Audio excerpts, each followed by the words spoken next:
It was 3:17 in the morning in Wagadugu. The capital was asleep, but in the presidential office a phone rang, slicing the silence like a blade. On the other end was a cold, unfamiliar voice. The message was simple yet terrifying. You have 48 hours. Restore our mining contracts, reinstate our surveillance agreements, reverse every decision you have made against our interests. If you don't, you will be removed. No tanks rolled into the streets, no votes were cast. Instead, a nation's future was threatened with a phone call. In that moment, the question was no longer about resources or contracts. It was about sovereignty, dignity, and the will of a people to stand by their leader. Imagine being in that chair deep in the night with a voice on the line demanding that you abandon your office or surrender your nation's independence. Would you bow your head and resign hoping to escape with your life? Or would you refuse knowing that the cost might be everything? President Ibrahim Traoré did not hesitate. He answered firmly, "I do not negotiate with extortionists. I do not kneel before bullies. I do not abandon my people because a foreign power commands it." And with that, the countdown began. This is not just the story of a man, it is the story of a nation that chose resistance over submission and of a continent beginning to rediscover its own voice. What unfolded over those 48 hours shook Africa and forced the world to pay attention. Do you believe that a small landlocked country like Burkina Faso can stand against the pressure of global powers? Can dignity be stronger than dollars, contracts, and armies? Stay with me, because by the end of this story, you will see how one refusal changed not only a presidency, but the course of an entire continent. Please share this video if you feel that President Ibrahim Traoré's courage deserves to be remembered. And subscribe if you believe that the truth of Africa's sovereignty matters more than the headlines. The night had barely settled when the first blow was delivered. At exactly 3:17 a.m., the stillness of Ouagadougou was pierced by the shrill ring of the presidential phone. President Ibrahim Traoré lifted the receiver only to be met with a voice colder than steel. The ultimatum was laid down without hesitation: 48 hours to restore foreign mining contracts, 48 hours to reinstate surveillance partnerships, 48 hours to undo every decision that had challenged the reach of Israeli interests in Burkina Faso. Either you leave or we will remove you. It was not the thunder of tanks that echoed that night, nor the crackle of gunfire. It was the clinical precision of diplomatic blackmail delivered in the dead of night. What was at stake was not just one leader, but the sovereignty of an entire nation. For a moment, silence filled the room. Then came the reply, calm, unwavering, and unafraid. "I do not negotiate with extortionists. I do not bow to bullies. I do not abandon my people because a foreign power demands it." Traoré placed the receiver down with deliberate finality. The first round had ended, but the battle had only begun. 30 minutes later, the phone rang again. The same voice returned, now sharper, dripping with arrogance. "You have 48 hours to leave your post and hand over power to someone who understands what it means to cooperate. Either you agree or you will be removed, whether you like it or not." But Traoré did not wait for the line to go dead. He cut in, "I told you already, I don't negotiate with extortionists. I don't kneel before thugs. And I do not abandon my people." He hung up, and this time the silence that followed was not filled with fear, but with clarity. The president immediately dialed another number. His security chief answered, groggy and confused. "Sir, it's 3 in the morning." Traoré's response was sharp. "I've just been ordered to abandon my post or surrender my country. Assemble the council for an emergency session now." Within an hour, the most trusted members of his government sat around the crisis table: the Minister of Defense, the head of intelligence, the foreign affairs advisor. The air was thick with unease, for they all understood this was no ordinary night. Traoré placed a small recorder on the table and pressed play. The chilling voice of the ultimatum filled the room twice over. The ministers listened in silence as the threats unfolded: contracts, surveillance, and finally the stark promise of removal. When the recording ended, no one spoke at first. Then the Minister of Defense broke the silence. "This is not about contracts. It is an attempt at regime change. This is how powers act before they intervene." The head of intelligence nodded grimly. "We have been detecting unusual activity for weeks: satellite surveillance, cyber probes into our networks, unexplained fund transfers to suspicious accounts. They were preparing for this." The foreign advisor, his face pale, voiced the option no one wanted to say aloud.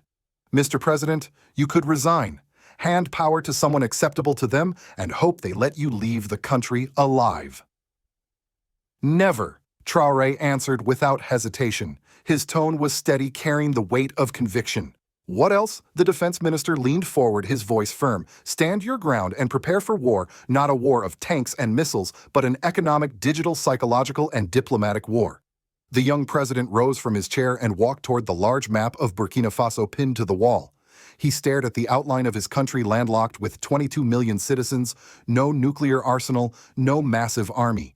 And yet he knew they held something more powerful: resolve. Sometimes, he said quietly, refusing is enough. Then he turned back to his council, his expression transformed from reflection to command. We are going to show them what happens when they threaten the wrong African leader. That declaration set the tone for everything that followed. The ultimatum had not intimidated him, it had crystallized his will. The strategy he drafted in that dimly lit room was not one of capitulation, but of defiance. He would not fight alone. Instead, he would build alliances. He picked up the secure phone and began to dial the first of many numbers, each call sending ripples across continents. The battle of 48 hours had begun, not with weapons, but with courage, clarity, and the refusal to surrender sovereignty. The clock had started ticking. With each passing hour, the ultimatum's shadow grew heavier, but so too did the resistance. President Ibrahim Traoré knew that if he stood alone, he would fall alone. His first instinct was to reach beyond Burkina Faso's borders, weaving a net of support that could hold firm when the storm broke. The first call went to Caracas. President Maduro Traoré's voice was measured but firm. Israel has demanded I resign within 48 hours. I refuse. I need to know who will stand with me. The Venezuelan leader did not hesitate. You will not be abandoned. If you need asylum, it is yours. If you need solidarity, you have it. Next came Tehran. Connect me with the supreme leader, he ordered. Within minutes, a secure line was open. Traoré explained the ultimatum. The Iranian response was blunt. They attack your sovereignty today. They will attack ours tomorrow. Our cyber units are yours. The third call reached Moscow. President Putin, they want me out. Putin's reply was as cold as the winter steppes. Then they have miscalculated. Expect military advisors to reinforce your protection. Finally, Beijing. Priority line to President Xi. Traoré laid out the scenario. The Chinese leader's response was pragmatic. If Western investments are withdrawn, we will fill the gap. Your independence must not be strangled. By dawn, the outlines of an unprecedented network had taken shape. Political asylum, cyber defense, military advice, economic partnerships, pieces of a survival strategy falling into place in real time. Yet for all these international assurances, Traoré knew the most vital call had not yet been made, the call to his own people. But fate moved faster than he expected. The ultimatum, once confined to the secrecy of secure lines, leaked into the public domain. By morning, Israeli channels themselves were boasting of their pressure. Within hours, every radio in Burkina Faso was repeating the story. The Prime Minister of Israel has given President Traoré 48 hours to restore contracts or resign. Instead of fear, fury erupted. Across Wagadugu, markets buzzed with angry chatter. Students left classrooms, workers abandoned factories, and by noon, thousands surged toward the presidential palace. Their chants were defiant, their banners blunt: Traoré stays. Our minerals are not Israeli property. 48 hours. Try 48 years. Africa doesn't take orders. The streets thundered with voices, and for the first time Traoré heard something louder than the ultimatum, the roar of his own people rising behind him. But the enemy did not wait idly. At the 36th hour, the head of intelligence burst into the president's office. Sir, it has begun. We are under a full-scale assault. Banking platforms crashed. The national electrical grid flickered unstable. Communications were choked by interference. Social media flooded with deepfakes, doctored videos of Traoré fleeing, forged bank documents bearing his signature, fabricated speeches calling for resignation. It was an attack on his legitimacy, designed to convince his people that he had already fallen. Yet the government's preparation bore fruit. Backup banking networks flicked online. Distributed generators powered hospitals and key services. Encrypted channels kept lines of communication alive. And a digital counter-strike team dismantled fake videos within minutes, exposing every forgery before it could take root. Still, the psychological toll was heavy. Ministers whispered about the risks. Foreign media headlines blared authoritarianism on the rise in Africa, democratic backslide in the Sahel, painting Traoré not as a defender of sovereignty, but as a reckless populist. At the 40th hour, the tide shifted. Calls poured in from across Africa. The president of Mali declared, "If they remove you, none of us are safe." We stand together. Niger's parliament passed a resolution condemning foreign interference. Ghana demanded an urgent African Union session. An attack on Burkina Faso is an attack on Africa. Chad's generals announced their military was on alert, ready to uphold their defense pact. The ultimatum meant to isolate Traoré was forging unity instead. By the 42nd hour, what once seemed unthinkable had crystallized. The continent was closing ranks. At the 45th hour, the phone rang again, but the voice had changed. Gone was the arrogance of command. Now it was cautious, even pleading. "Captain Traoré, perhaps we can find a solution. Your resignation is not necessary if you simply re-establish our partnerships." The president did not raise his voice. Calmly, almost softly, he replied, "3 hours ago, you might have had a partner. But you made 2 mistakes. You threatened an elected leader, and you underestimated the response of African democracy. I want nothing from you, except that Burkina Faso is sovereign. Accept that African leaders do not take orders from Tel Aviv. That era is over." The line went silent. Outside, the chants grew louder. Inside, the president's council realized they were living through a turning point, not only for their nation, but for all of Africa. The countdown had 3 hours left, and the world was watching. At the 48th hour, the ultimatum expired. The world held its breath. Would the young president of Burkina Faso yield, or would he be erased like so many before him? As the final seconds ticked away, Ibrahim Traoré stepped onto the balcony of the presidential palace. There were no papers in his hands, no teleprompters guiding his words. Before him stretched a sea of humanity, hundreds of thousands packed into the streets, their chants rolling like thunder. "Traoré stays, Burkina Faso is sovereign." He raised his hand and the crowd fell silent. His voice was grave, deliberate, heavy with meaning. 48 hours ago, I was ordered to leave office to surrender our minerals to betray your trust. Tonight, I stand before you, and I am still here. You are still free, and this land still belongs to the Burkinabe people." The eruption of cheers shook the city, but Traoré did not allow celebration to drown the message. He pressed on. "They gave us 2 choices, submit or be removed. But we have chosen a third path: resistance, not just to Israel, not just to one ultimatum, but to the very idea that foreigners can dictate who leads us, how we live, or what belongs to us." That speech did more than defy a threat. It marked a turning point in the civic consciousness of Burkina Faso. Within days, the phrase 48 hours was painted on walls, printed on banners, sung in classrooms. It was no longer only a crisis, it was a symbol. But symbols came at a price. Sanctions struck swiftly. Aid projects stalled, foreign accounts were frozen, and Western firms suspended operations. The media predicted collapse. Yet what followed was something unexpected. People rallied, not retreated. In marketplaces, traders refused to panic. In villages, farmers pledged to feed their communities, no matter the shortages. A finance minister summed it up in a televised interview. "It is better to walk slowly with dignity than to run in humiliation." The cost was real delays in infrastructure, higher food prices, shortages of imported goods. But there was also pride. Teachers played recordings of the balcony speech in classrooms. Grandparents told grandchildren, "This time we did not sell out. This time we held on." That civic pride became fuel for a new political identity. Internationally, the shockwaves spread. Ghana called for an emergency African Union session. Niger's parliament passed resolutions of solidarity. Mali's president declared, "If they can topple Traoré, they can topple us all." Within weeks, the AU voted on a historic resolution. Any ultimatum against a democratically chosen African leader would be considered illegitimate interference. 6 months later, this resolve was formalized in the Wagadugu Protocol, signed initially by 23 nations. The protocol stated clearly any attempt at regime change, whether economic, cyber, or political, would be treated as an attack against the entire continent. It was not militarism, it was diplomacy with a backbone. Inside Burkina Faso, the impact was profound. A small, landlocked country with no nuclear weapons had become a beacon of African pride. Songs were written about the 48 hours of courage. Murals depicted Traoré hanging up the phone with defiance. In Nairobi, students organized the Day Africa Said No. In Cape Town, artists painted his silhouette against the map of Africa. The opposition within Burkina Faso, which once criticized Traoré for his youth and inexperience, found themselves muted.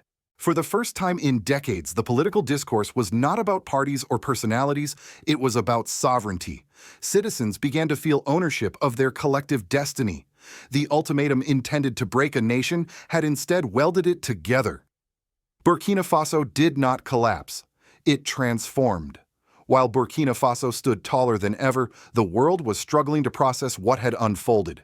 The ultimatum intended as a quick strike had boomeranged into a continental awakening, and nowhere was the reaction more conflicted than in the West, especially the United States. Officially, Washington and European capitals remained silent. No press conference, no admission of involvement. But their silence spoke volumes. Western media outlets filled the void, portraying Traoré as a reckless populist warning of authoritarian backsliding and framing the defiance as a dangerous precedent. In reality, these narratives were designed to delegitimize not only Traoré, but the very idea that Africa could choose independence without permission. Yet beyond the headlines, there was unease. In think tanks across Washington, analysts asked if a small country like Burkina Faso can withstand coordinated financial and digital warfare. What happens when larger African nations follow suit?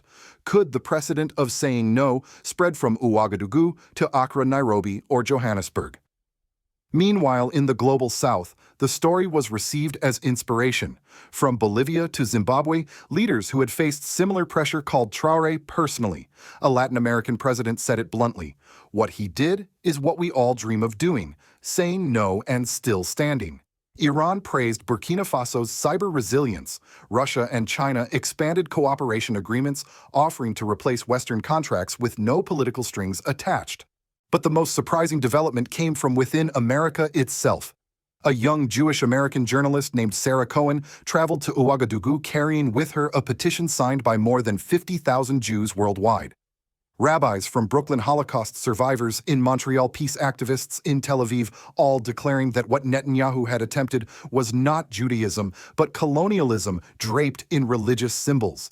Sitting across from Traoré, Cohen said softly, "We know what it is like to be told we don't belong in our own home. What Israel tried to do brings us shame. We support Burkina Faso's right to decide for itself."